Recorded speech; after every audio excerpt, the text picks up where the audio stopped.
Not my best work, but it'll do. So guys, if you remember in my last video, I introduced the mental toughness strategies implemented by Navy SEAL trainers in an attempt to decrease the attrition rate or the fail rate among their SEAL candidates.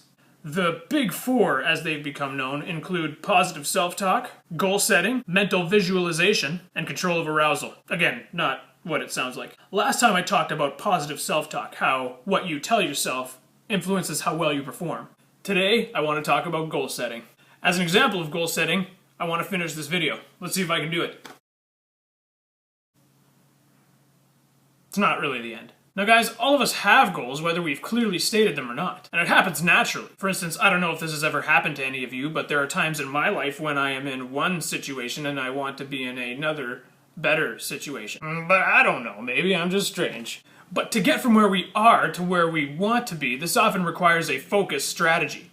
And therein lies the problem. Our society and the people that take part within it are becoming increasingly bad at focusing. We're bad focusers. I'm not sure if focusers is a word. We're all too easily distracted, and it's getting increasingly hard to live in this world and not be. Which reminds me, I think I need to get a drink of water.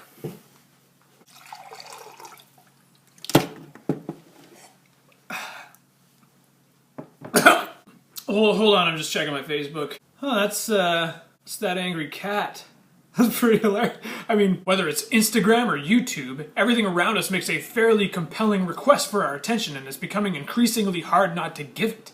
What with the world in the palm of your hand, and this is evident in the meteoric rise of the use of chemical stimulants like Arousal. We know we're distracted, so we try to medicate it. But this constant multitasking actually hurts us. In fact, anyone out there who thinks they're good at multitasking, no, you're not. Studies have shown that multitasking your responsibilities correlates to a 40% reduction in productivity. But distractions don't just come externally, they can also come from in your own head. In our goal setting, we have a tendency to bite off a little bit more than we can chew, as it were, and then become overwhelmed with the immensity of the task at hand. When you're standing at the foot of a mountain and you want to be at the top, it's a little daunting. Doubt, discouragement, and despair are feelings that come from facing a challenge alone that you don't quite feel equal to. Well, the US Navy figured out that many of their promising SEAL candidates were flunking out because of their inability to focus on the task at hand. They added what they call micro-SMART goals to their mental toughness training.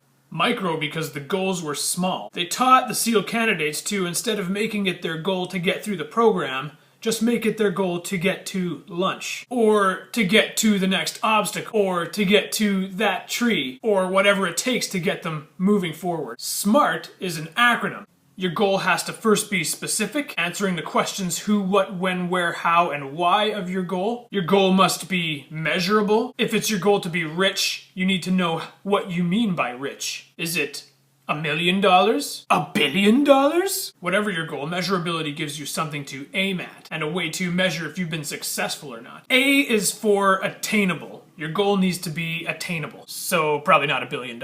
Relevant. All of your micro goals should fit in with your ultimate mission. Going to get some ice cream might be a legitimate goal, but probably not a good one if you're trying to lose weight. Finally, your goals should be time-bound. Set parameters on how long you think this task should take you. Otherwise, procrastination ensues. Specific, measurable, attainable, relevant, time-bound micro-goals have proven to be effective.